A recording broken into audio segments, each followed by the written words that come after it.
Itong nag-init ba na adlaw, ha? Sobrang init yung adlaw natin yung sa next person mga guys.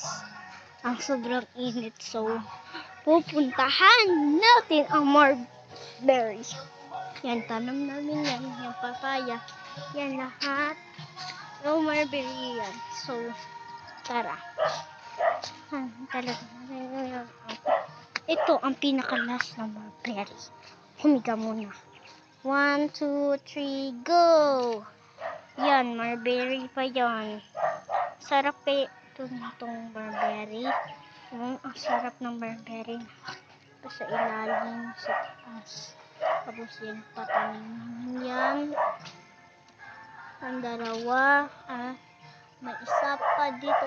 Yung sa top, hindi ko kasi siya makita. So, naapa doon, pikas tayo. Tara.